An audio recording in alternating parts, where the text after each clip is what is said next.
नमस्कार, आप देख रहे हैं बिजनेस टुडे बाजार। मैं हूं हर्ष शर्मा। देश में अगले 5 साल किस पार्टी की सरकार होगी, इसका खुलासा अब चंद दिनों बाद होने वाला है। 4 जून को लोकसभा चुनाव 2024 का रिजल्ट सामने आ जाएगा। अगर बीजेपी सत्ता में आई तो नरेंद्र मोदी लगातार तीसरी बार प्रधानमंत्री बनेंगे। अब शेयर मार्केट के निवेशकों के मन में यहाँ पर कई तरीके के सवाल हैं। इन चुनावों में बीजेपी की कितनी सीटें आने की उम्मीद है, ये तो पूरा देश जानना चाहता है। मोदी के फिर से सत्ता में आने से किन सेक्टर्स को बूस्ट मिल सकता है, कौन से ऐसे स्टॉक्स हैं जो भाग सकते हैं। इन तमाम जवाबों के लिए एक के बाद एक बिजनेस टुडे बाजार जो है आपके लिए जो ब्रोकरेज कई सारी रिपोर्ट ला रहा है और एक के बाद एक हम लोग आपको बता रहे हैं कि जो ब्रोकरेज हैं किन स्टॉक्स को लेकर काफ़ी बुलिश हैं। और इस बार एक और जो ब्रोकरेज है फिलिप कैपिटल ने अपनी एक रिपोर्ट जारी करी है जिसमें करीब कई स्टॉक्स हैं जो शॉर्ट लिस्ट किए गए हैं, जिसको लेकर ये ब्रोकरेज काफ़ी ज़्यादा बुलिश नज़र आ रहे हैं। और उनको मानना है कि इन स्टॉक्स में अगर आप खरीदारी करते हैं तो अच्छा खासा अपसाइड तेज़ी देखने को मिल सकती है। यहाँ पर इन्होंने 2 हिस्सों में बांटा है, पहला 1 साल के नज़रिए के हिसाब से और दूसरा उन्होंने 2 से 3 साल के नज़रिए के हिसाब से। तो तमाम स्टॉक्स के बारे में भी हम आपको बताएंगे। चलिए शुरुआत करते हैं, लेकिन उससे पहले गुजारिश है कि हमारे चैनल बिजनेस टुडे बाजार को लाइक शेयर सब्सक्राइब करना मत भूलिएगा। अब इस रिपोर्ट में क्या कहा गया है, सबसे पहले वो जानते हैं। देखिए, फिलिप कैपिटल ने सबसे पहले सीटों को लेकर जानकारी दी है।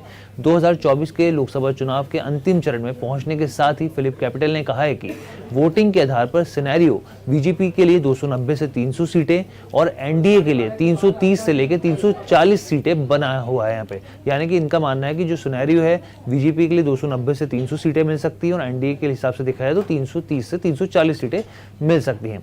अगर ऐसा होता है तो ब्रोकरेज का मानना है कि पॉलिसी कॉन्टिन्यूटी यानी कि इसमें निरंतरता बनी रहेगी। एक सरकार जो आती है वो उस पॉलिसीज़ को आगे बढ़ाती है जो पिछले अपने कार्यकाल में काम रह जाता है। उसके अलावा कॉर्पोरेट अर्निंग्स बेहतर होंगी, अर्थव्यवस्था की स्थिति और बेहतर हो सकती है, इक्विटी पर लॉन्ग टर्म इंस्टेंस भी पॉजिटिव रह सकता है, ये ब्रोकरेज का कहना है।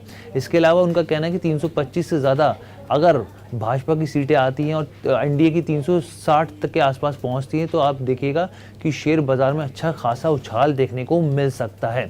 ये इन्होंने एक और सिनेरियो यहाँ पर बताया है अपनी रिपोर्ट में। फिलिप कैपिटल ने एक और स्थिति की या कहें कि एक और सिनेरियो सामने रखा है, क्योंकि हर सिक्के के 2 पहलू होते हैं, तो इन्होंने एक दूसरी चीज़ भी रखी है। तो ब्रोकरेज का कहना है यहाँ पर कि अगर भाजपा को बहुमत नहीं मिलता है लेकिन प्रधानमंत्री के तौर पर नरेंद्र मोदी के नेतृत्व में एनडीए की सरकार बनती है तो इससे शेयरों में भारी बिकवाली भी देखने को मिल सकती है। लेकिन यहाँ पर उन्होंने ये चीज़ भी साफ कही है कि हमें उनका जो कहना है कि हमें ये लगता है कि गैर एनडीए सरकार के सत्ता में आने की कोई भी संभावना नहीं है।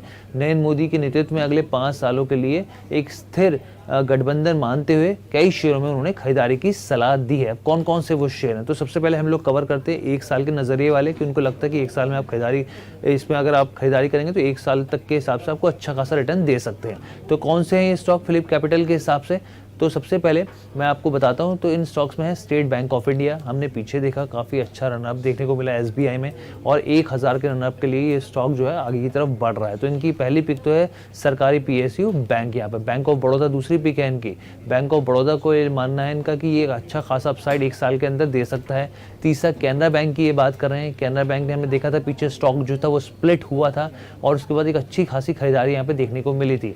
इसके अलावा यहाँ पे पावर फाइनेंस कॉर्पोरेशन पीएफसी बहुत शानदार तेज़ी रही है। आरईसी की बात करें, रूरल इलेक्ट्रिफिकेशन कॉर्पोरेशन की बात करें, यहाँ पे श्रीराम फाइनेंस को देखें, मुथूट फाइनेंस हो गया, अल्ट्राटेक हो गया, सीमेंट सेक्टर से इसमें स्टॉक में हम लोग देख रहे हैं। यहाँ पे सीमेंस हो गया, हीरो मोटोकॉर्प ने पीछे बहुत अच्छी खासी तेज़ी यहाँ पे देखने को मिली है। टीवीएस मोटर्स हो गया, यहाँ पे डीवी लैब्स हो गया। ये तमाम ऐसे स्टॉक्स हैं जो उनका नज़रिया है कि 1 साल के अंदर ये अच्छा खासा तेज़ी इन स्टॉक्स में बन के देखने को मिल सकती है अगर मोदी सरकार वापस आती है। इसके अलावा और भी स्टॉक्स 1 साल के नज़रिए के हिसाब से इसमें आपको बताऊँ सिंजिन हो गया, एपीएल, अपोलो हो गया, जिंदल 100 हो गया, आईजीएल, आरती इंडस्ट्रीज़ हो गया, गोकुलदास एक्सपोर्ट हो गया, एसपी अपैरेल जैसे स्टॉक्स हैं जिनमें 1 साल के हिसाब से खरीदारी का नज़रिया दिया गया है।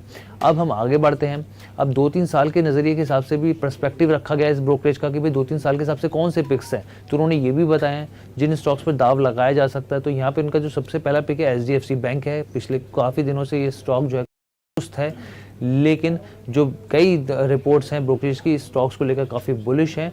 अब देखते हैं आगे किस तरीके से रिएक्ट करेगा। अशोक लेलैंड है, नंबर इस बार बहुत ज़्यादा Q4 में उस हिसाब से नहीं रहे, लेकिन लगातार इस स्टॉक को लेकर जो निवेशकों के साथ साथ यहाँ पे जो भी मार्केट एक्सपर्ट है स्टॉक को लेकर काफ़ी ज़्यादा पोटेंशियल इसमें देख रहे हैं, जो उनका कहना है। यहाँ पे ICICI बैंक है, अच्छा रनअप देखने को मिला। SBI इन्होंने लॉन्ग टर्म के हिसाब से भी चुना है। यहाँ पे कोटक महिंद्रा बैंक हो गया, बजाज फाइनेंस हो गया, सुंदरम फाइनेंस हो गया, MAS फाइनेंशियल हो गया, इन्फोसिस और SCL टेक IT को लेकर भी ये लोग काफ़ी ज़्यादा इन्होंने IT में पिक्स की हुई। पिछले कुछ समय से IT स्टॉक जो है वो काफ़ी ढीला है, काफ़ी सुस्त पड़े हैं, लेकिन इनका ये मानना है कि अगर आप इन्फोसिस में SCL टेक, परसिस्टेंट और KPIT टेक जो है, ये तो हालांकि जो परसिस्टेंट और KPIT टेक की बात करते हो बहुत अच्छी तेज़ी रही है, लेकिन इन्फोसिस और SCL की भी बात इन्होंने खरीदारी की करी है।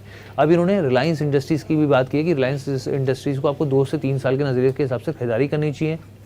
गेल हो गया, अंबुजा सीमेंट हो गया, JK सीमेंट हो गया और L&T जैसे स्टॉक्स हैं जो इनका मानना है कि इसमें आपको 2 से 3 साल के नज़रिए के हिसाब से खरीदारी की जा सकती है।